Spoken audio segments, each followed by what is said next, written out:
नमस्कार। देखिए, जब भी इंडिया के स्पेस प्रोग्राम की बात होती है ना, तो हमारे दिमाग में जश्न की तस्वीरें आती हैं। चंद्रयान, मंगलयान, है ना? लेकिन आज हम इन हेडलाइंस के थोड़ा पीछे झांकने वाले हैं और एक बहुत ही ज़रूरी सवाल पर नज़र डालेंगे।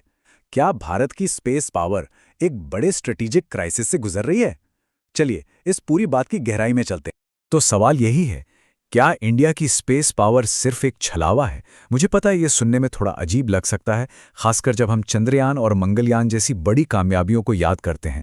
लेकिन हाल के कुछ आंकड़े और कुछ घटनाएं एक बिल्कुल अलग ही कहानी बता रही हैं। जैसे हाल ही में भारत के सबसे भरोसेमंद रॉकेट PSLV C62 का फेलियर ले लीजिए।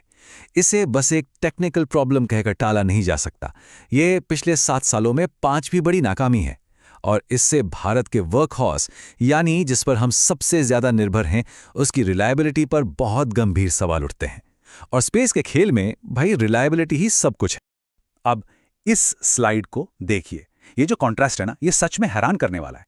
एक तरफ भारत दुनिया की चौथी सबसे बड़ी इकोनॉमी है, जबरदस्त। लेकिन दूसरी तरफ जब स्पेस पावर की बात आती है तो हम अमेरिका, चीन, रूस, यूरोप और जापान मतलब सभी पुरानी ताकतों से काफी पीछे हैं। सवाल यह है कि हमारी इकोनॉमिक ग्रोथ हमारे स्पेस सेक्टर में क्यों नहीं दिख रही? इस संकट का जो पहला और सबसे बड़ा पहलू है वो है कमर्शियल मार्केट का पूरी तरह से ढह जाना। एक वक्त था जब इंडिया इस फील्ड में लीडर माना जाता था, पर आज कहानी एकदम पलट चुकी है। अब जरा इस ग्राफ पर नजर डालिए। ये सच में चौंकाने वाला है। 2017 में global small satellite launch market में हमारा हिस्सा कितना था? 35%।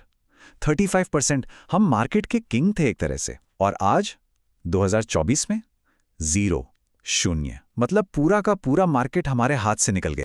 तो ये हुआ कैसे? इसके पीछे 3 बड़ी वजह हैं। पहली, हमारी लॉन्च फ्रीक्वेंसी बहुत कम है, मतलब हम जल्दी जल्दी लॉन्च नहीं कर पा रहे। दूसरी, सैटेलाइट बनाने में ही बहुत देर हो रही है। और तीसरी, जो शायद सबसे खतरनाक है, वो है ऑर्बिटल स्लॉट का संकट। अब ये क्या है? सीधी भाषा में स्पेस में सैटेलाइट के लिए जो पार्किंग स्पॉट्स होते हैं ना, हम उन्हें अपने लिए बुक ही नहीं कर पा रहे। और अगर ये स्लॉट हाथ से निकल गए तो भविष्य में हमारे सैटेलाइट्स के लिए जगह ही नहीं बचेगी। और देखिए, जब कोई देश कमर्शियल रेस में इस तरह पिछड़ता है तो असर सिर्फ पैसों पर नहीं पड़ता। ये संकट सिर्फ बिजनेस लॉस का नहीं है, इसका सीधा असर हमारी नेशनल सिक्योरिटी पर पड़ रहा है। दांव बहुत ऊंचे लगे हैं और ऐसा लग रहा है कि हम ये जरूरी खेल हार रहे हैं। नाविक तो सबको याद ही होगा, 1999 कारगिल युद्ध के टाइम जब अमेरिका ने हमें जीपीएस डेटा देने से साफ मना कर दिया था, तब भारत ने तय किया कि हम अपना खुद का नेविगेशन सिस्टम बनाएंगे। तो नाविक हमारी स्ट्रेटेजिक ऑटोनॉमी मतलब हमारी रणनीतिक आज़ादी के लिए बहुत बहुत ज़रूरी है। लेकिन आज नेविक की हालत बहुत नाजुक है। इस सिस्टम को चलाने के लिए कम से कम 7 सैटेलाइट्स चाहिए, पर असल में काम कितने कर रहे हैं? सिर्फ 4। 2 सैटेलाइट्स की उम्र लगभग पूरी हो चुकी है और एक तो ऑर्बिट तक पहुंच ही नहीं सका। मतलब हमारा अपना देसी जीपीएस खतरे में है। और ये स्लाइड एक और परेशान करने वाली तस्वीर दिखाती है, साउथ एशिया में दबदबे की लड़ाई। देखिए, एक तरफ चीन है जो पाकिस्तान और नेपाल के लिए सैटेलाइट लॉन्च कर रहा है और उन्हें टेक्नोलॉजी के लिए खुद पर डिपेंडेंट बना रहा है, और दूसरी तरफ हम हैं जिनका एक फेल लॉन्च नेपाल की सैटेलाइट को ही ले डूबा। इससे रीजन में हमारे भरोसे को कितना बड़ा झटका लगा होगा। और यहीं पर डेटा सॉवरेनिटी यानी डेटा की संप्रभुता का सवाल उठता है। डेटा में आत्मनिर्भरता के बिना रणनीतिक आज़ादी हो ही नहीं सकती। आज भी हम गूगल मैप्स और स्टारलिंक जैसे विदेशी प्लेटफॉर्म्स पर बुरी तरह निर्भर हैं। इसका मतलब है कि हमारा सेंसिटिव डेटा और कंट्रोल सब दूसरों के हाथ में है। तो ये तो हुए इस संकट के लक्षण साफ दिख रहे हैं, लेकिन इसकी जड़ें कहाँ हैं? आइए अब उन सिस्टमिक प्रॉब्लम पर नजर डालते हैं जो इस हालत के लिए जिम्मेदार हैं। जरा इस टेबल को ध्यान से देखिए। ये है ईलेंट यानी इलेक्ट्रॉनिक इंटेलिजेंस में भारत और चीन के बीच का फर्क। ईलेंट का मतलब है दुश्मन के रडार और सिग्नल पर नजर रखने की क्षमता, जो किसी भी जंग में गेम चेंजर हो सकती है। चीन के पास 170 से ज्यादा ईलेंट सैटेलाइट्स हैं और हमारे पास सिर्फ एक, वो भी एक्सपेरिमेंटल। ये जो गैप है ना, ये बहुत डरावना है। प्रॉब्लम सिर्फ टेक्नोलॉजी के नहीं है, हमारे संगठन में भी है। हमारी जो डिफेंस स्पेस एजेंसी है, उसके पास पावर ही नहीं है। आर्मी, नेवी और एयरफोर्स आज भी अपने अपने हिसाब से काम कर रहे हैं, कोई तालमेल नहीं है। अमेरिका, चीन और रूस की तरह हमारे पास कोई एक इंटीग्रेटेड स्पेस फोर्स नहीं है, जिससे हमारी ताकत और असर दोनों ही कम हो जाते हैं। अच्छा, इन सारी कमियों और नाकामियों का असल जिंदगी में क्या नतीजा हो सकता है? इसे समझने के लिए चलिए एक केस स्टडी देखते हैं। नाम है ऑपरेशन सिंदूर। अब ये एक काल्पनिक लेकिन बिल्कुल रियल लगने वाला सिनेरियो है।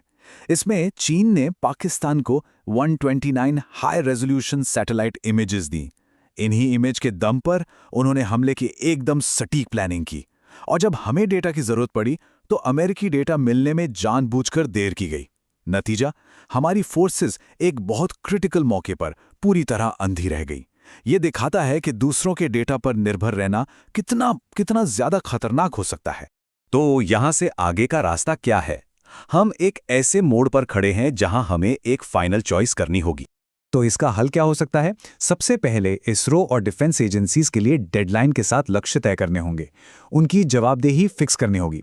दूसरा, मिलिट्री स्पेस में आत्मनिर्भरता, इसे एक ऐसी नेशनल सिक्योरिटी की जरूरत बनाना होगा जिस पर कोई समझौता ना हो सके। तीसरा, अगर तुरंत जरूरत है तो हमें विदेशी सैटेलाइट खरीदकर उन्हें इंडियन फ्लैग के अंडर ऑपरेट करना चाहिए ताकि हम कमजोर ना पड़ें। और सबसे जरूरी, जो संस्थागत कमियां हैं उन्हें ठीक करना होगा ताकि भविष्य में ऐसी इंटेलिजेंस फेलियर दोबारा ना हो। और आखिर में बस यही सवाल, हमारा अगला कदम क्या होगा?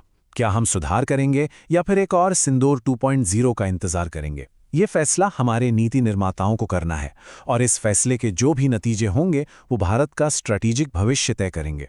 अब ये सोचने का वक्त है कि क्या हम अपनी जबरदस्त आर्थिक ताकत को एक असली स्पेस सुपर पावर में बदलने के लिए तैयार हैं या नहीं।